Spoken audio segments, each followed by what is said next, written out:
আসসালামু আলাইকুম। একটা সময় যে মেয়ে নিজের পরিবার, আত্মীয়স্বজন, এমনকি পুরো পৃথিবীর বিরুদ্ধে গিয়ে স্বামীর হাত ধরেছিল, আজ সেই মানুষটাকেই ছেড়ে দিয়েছে। কিন্তু কেন? কি এমন ঘটেছিল তাদের সম্পর্কের মধ্যে? আর এখন তাদের একমাত্র সন্তান কার কাছে রয়েছে? পুরো ঘটনাটা জানলে আপনিও অবাক হয়ে যাবেন। সুমাইয়া রিমু সামাজিক যোগাযোগ মাধ্যমে বেশ পরিচিত একটি নাম।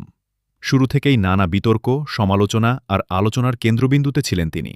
ভালোবেসে নিজের প্রথম বাগদান ভেঙে যে মানুষটার কাছে চলে এসেছিলেন, সেই স্বামী একসময় হয়ে গেল তার জীবনের সবচেয়ে বড় দূরত্বের কারণ। শুরুর দিকে তাদের সম্পর্কটা ছিল অনেকটাই সিনেমার গল্পের মতো। স্বামী সবসময় তাকে সাপোর্ট করতেন, পাশে থাকতেন, নাচ গান থেকে শুরু করে সোশ্যাল মিডিয়ার কাজেও উৎসাহ দিতেন। কিন্তু সময়ের সাথে সাথে বদলাতে থাকে সবকিছু।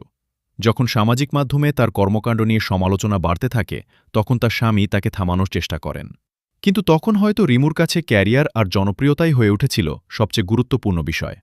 আর সেখান থেকেই শুরু হয় দূরত্ব, ঝগড়া, মান অভিমান এবং শেষ পর্যন্ত ডিভোর্স। সম্প্রতি অনেকেই প্রশ্ন তুলেছেন তাদের সন্তান এখন কার কাছে রয়েছে। এই বিষয়েও রিমু স্পষ্ট জানিয়ে দিয়েছেন সন্তান তার কাছেই আছে এবং ভবিষ্যতেও তার কাছেই থাকবে। তবে সন্তানের বাবা চাইলে তাকে দেখতে পারবেন, কারণ সেটা তার অধিকার।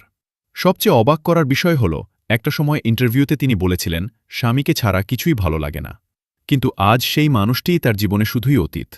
বর্তমানে সামাজিক মাধ্যমে তাকে ঘিরে নতুন নতুন বিতর্ক আরও বেশি আলোচনায় নিয়ে এসেছে।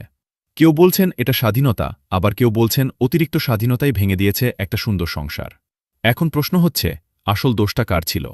স্বামীর, যে শুরুতে তাকে এই পথে উৎসাহ দিয়েছিল, নাকি রিমুর, যে জনপ্রিয়তার জন্য সম্পর্ককেই গুরুত্ব দিল না?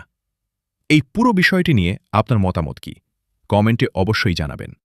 ভিডিওটি ভালো লাগলে লাইক দিন, বন্ধুদের সাথে শেয়ার করুন এবং এমন আরও আলোচিত ও ভাইরাল খবর সবার আগে দেখতে আমাদের চ্যানেলটি সাবস্ক্রাইব করে পাশে থাকা বেল আইকনটি অন করে রাখুন।